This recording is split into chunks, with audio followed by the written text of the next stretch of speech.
Now we shall begin. You should answer the questions as you listen, because you will not hear the recording a second time. Listen carefully and answer questions 1 to 5.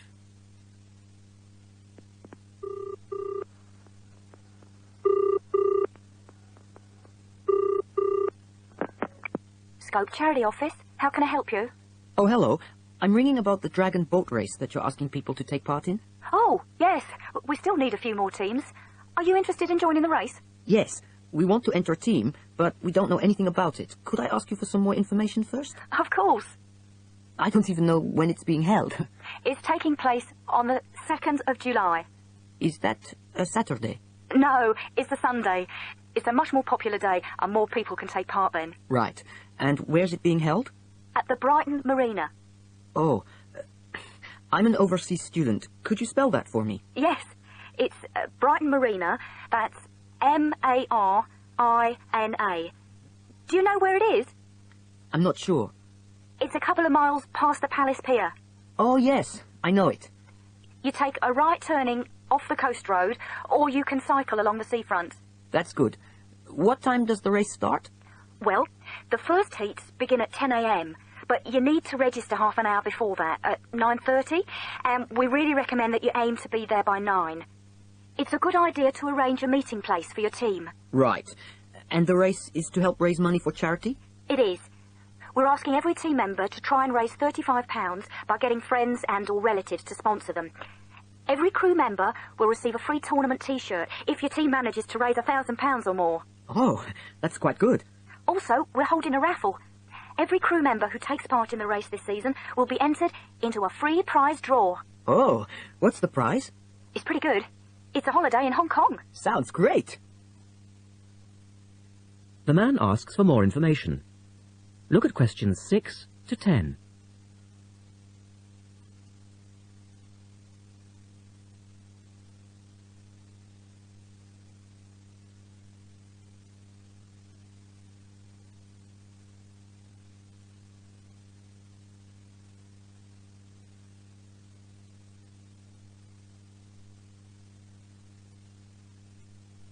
Now listen to their conversation and answer questions 6 to 10. Is there anything else you need to know? Could you just tell me a little bit more about the teams? Well, you need to have a crew of 20 people for your dragon boat, and you then need to agree on who's going to be the team captain.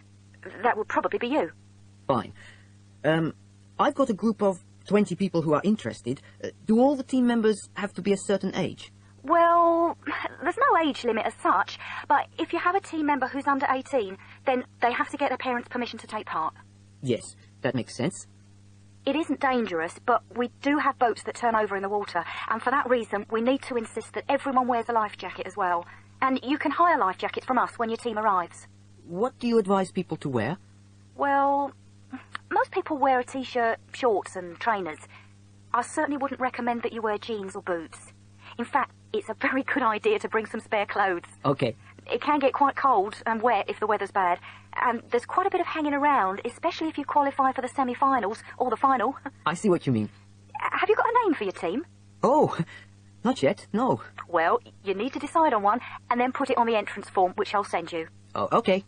So, if you'd like to give me your address, I'll be happy to send details first class. That is the end of section 1. You now have half a minute to check your answers.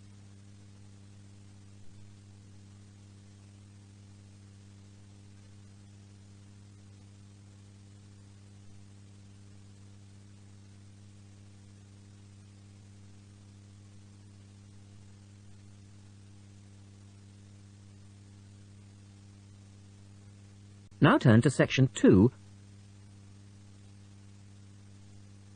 Section 2. You will hear a talk by a wildlife specialist on a type of bird called a kiwi.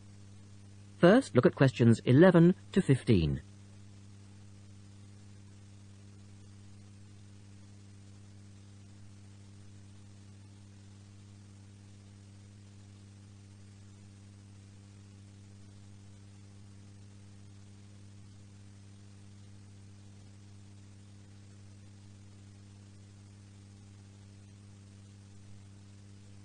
As you listen to the first part of the talk, answer questions 11 to 15. Ladies and gentlemen, welcome to Auckland Zoo on this sunny Sunday afternoon and to our special Kiwi fundraising event. My job is to tell you all about the amazing little Kiwi, and your job, hopefully, is to dig deep in your pockets. Now, for the benefit of our overseas visitors here today, I should explain first of all that the Kiwi is the national bird of New Zealand, and sometimes New Zealanders themselves are known as Kiwis. Now, while Kiwis in the wild are a rare sight, the Kiwi as a symbol is far more visible. Apart from being in toy stores and airport shops all over the world, you'll find them on our stamps and coins. The Kiwi is the smallest member of the genus Apteryx, which also includes ostriches and emu. It gets its name from its shrill call, which sounds very much like this. Kiwi! Kiwi!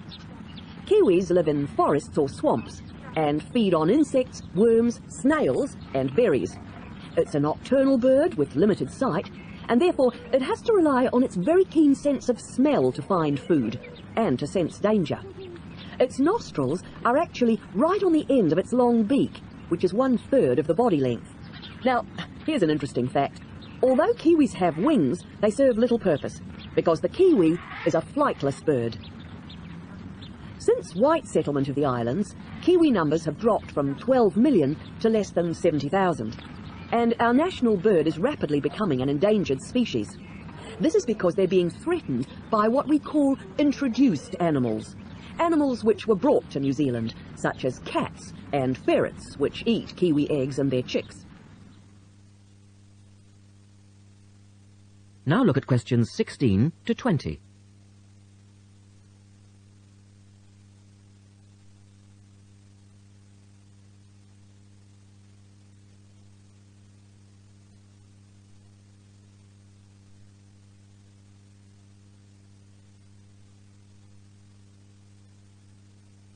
As the talk continues, answer questions 16 to 20. And so we have launched the Kiwi Recovery Programme in an all-out effort to save our national bird from extinction. There are 3 stages to this programme. Firstly, we have the scientific research stage. This involves research to find out more about what Kiwis need to survive in the wild. Then secondly, we have the action stage. This is where we go into the field and actually put our knowledge to work. We call this putting science into practice.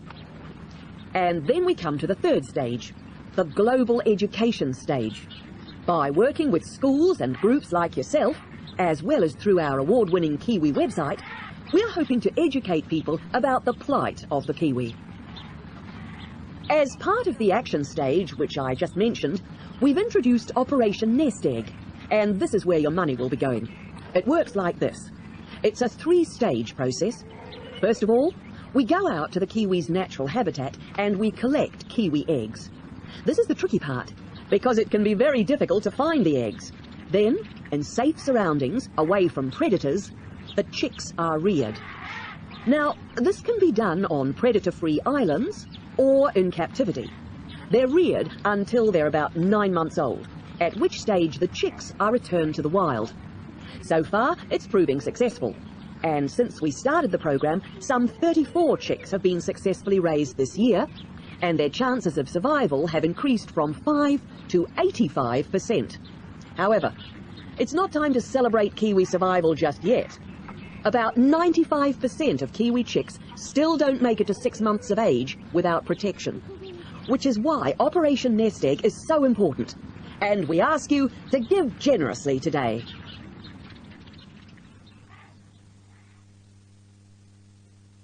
That is the end of section 2. You now have half a minute to check your answers.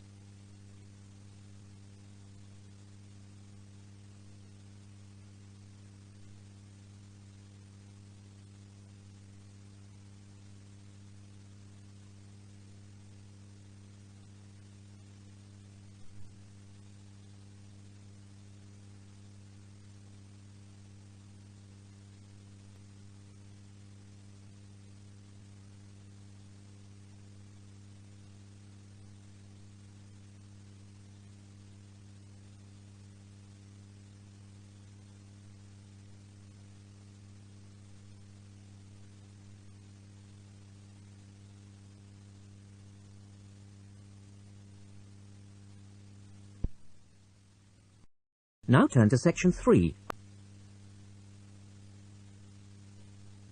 Section 3. In this section, you will hear a discussion between three people in a university tutorial. In the first part of the discussion, they're talking about city traffic and the motor car. First, look at questions 21 to 24.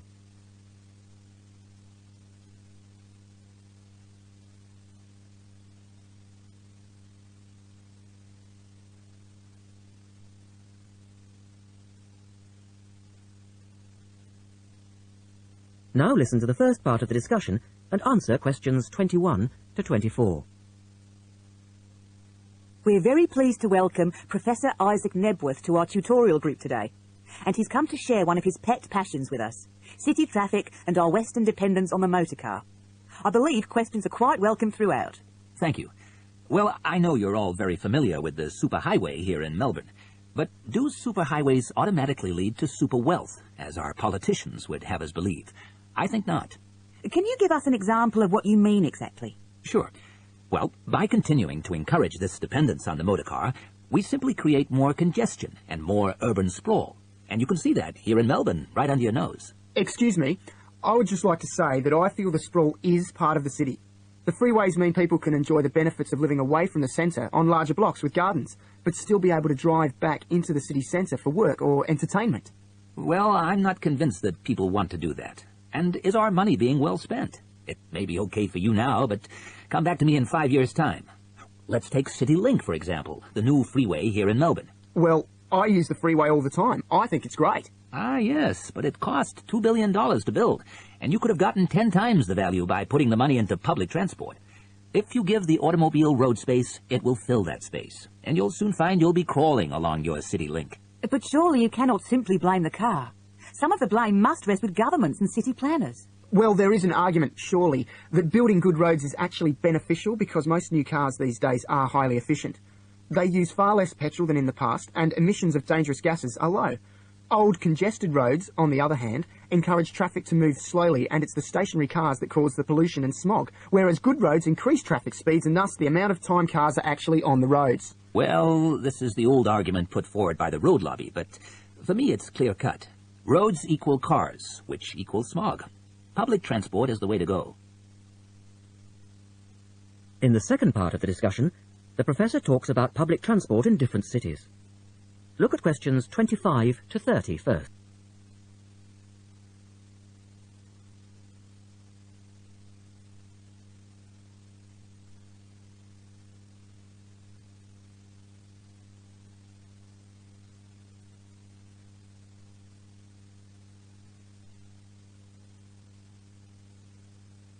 As you listen to the discussion, complete the questions about public transport. Now, on that topic of public transport, I read somewhere recently that Australia isn't doing too badly in the challenge to increase the use of public transport. Better than America, granted. But by comparison with Canada, it's not so good. For instance, if you compare Toronto with the U.S. metropolis of Detroit, only 160 kilometers away, in Detroit, only 1% of passenger travel is by public transport, whereas in Toronto, it's 24%, which is considerably better than Sydney, which can only boast 16%. Well, I think it's encouraging that our least car-dependent city is actually our largest city. 16% of trips being taken on public transport in Sydney isn't too bad. But it's a long way behind Europe. Take both London and Paris, for instance, where 30% of all trips taken are on public transport. Well, they do both have an excellent underground system. And Frankfurt comes in higher still at 32%. I understand that they've been very successful in Copenhagen at ridding the city of the car. Can you tell us anything about that experiment? Yes, indeed. Copenhagen is a wonderful example of a city that has learned to live without the motor car. Back in the 1960s, they adopted a number of policies designed to draw people back into the city. For instance, they paid musicians and artists to perform in the streets. They also built cycle lanes, and now 30% of the inhabitants of Copenhagen use a bicycle to go to work. Sydney, by comparison, can only boast 1% of the population cycling to work. It could have something to do with all the hills? Then they banned cars from many parts of the city, and every year 3% of the city parking is removed. And by constantly reducing parking, they've created public spaces and clean air. Really? There are also freely available bicycles, which you can hire for practically nothing. And, of course, they have an excellent public transport system. Well, that's all very well for Copenhagen, but I'd just like to say that some cities are just too large for a decent public transport system to work well. particularly in areas with low population, because if there aren't many people using the service, then they don't schedule enough buses or trains for that route. I accept that there is a vicious circle here, but people do need to support the system. And secondly, the whole process takes so long because usually you have to change. You know, from bus to train, that sort of thing. And that can be quite difficult. Ultimately, it's much easier to jump in your car, and often it turns out to be cheaper. Sure, but cheaper for whom? You or society? We have to work towards the ideal, and not give in all the time because things are too difficult. Anyway, let's move on to some of the results of the survey, which I think you'll agree. That is the end of section 3. You now have half a minute to check your answers.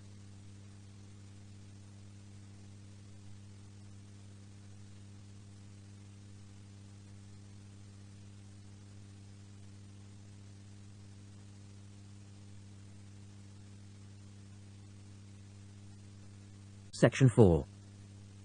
You will hear a lecturer talking about food preservation. First, you have some time to look at questions 31 to 37.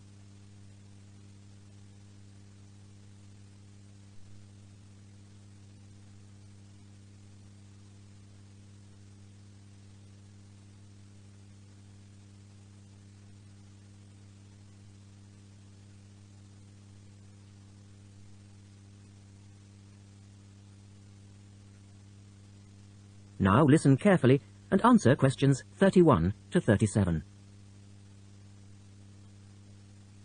In today's lecture, I'd like to look at the topic of food preservation and start by asking the obvious question, why do we need to preserve food?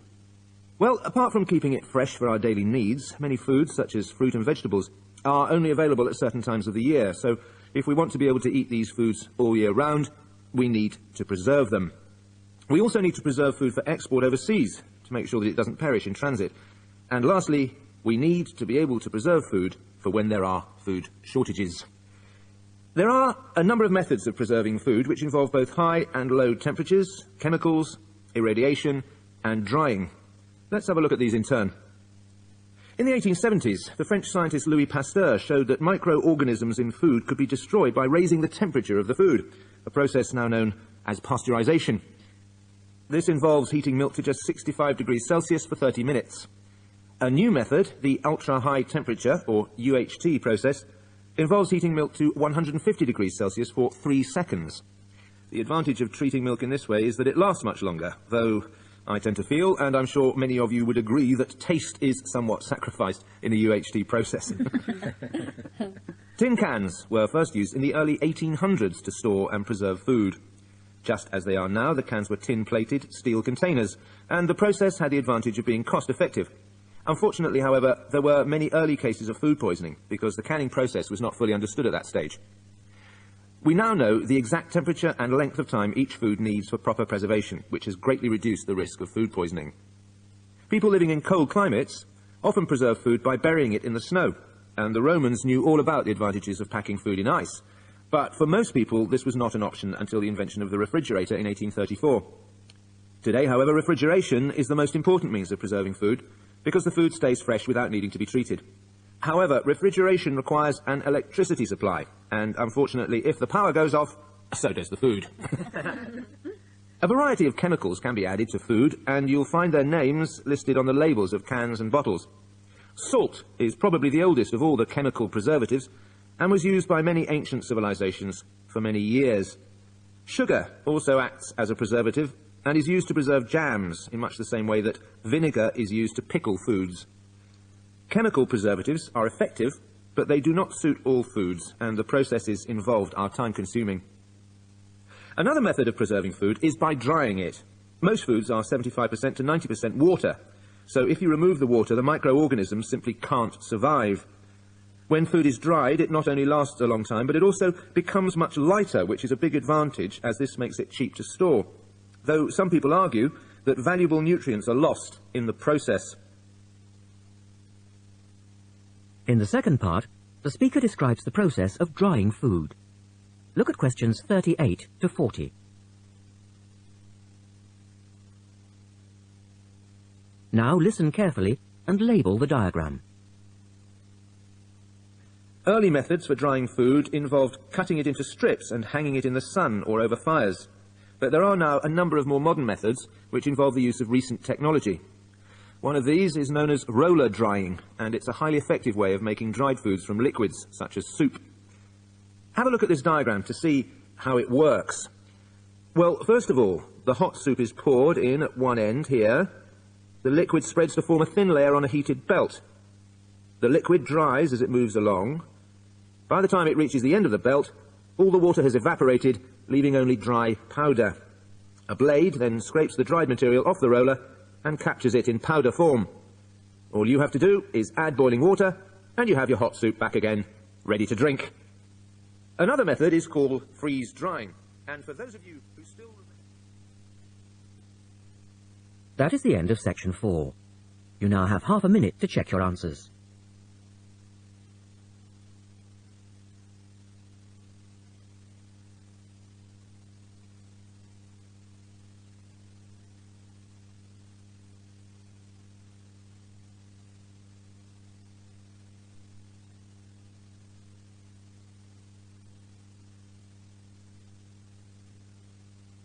That is the end of the listening test.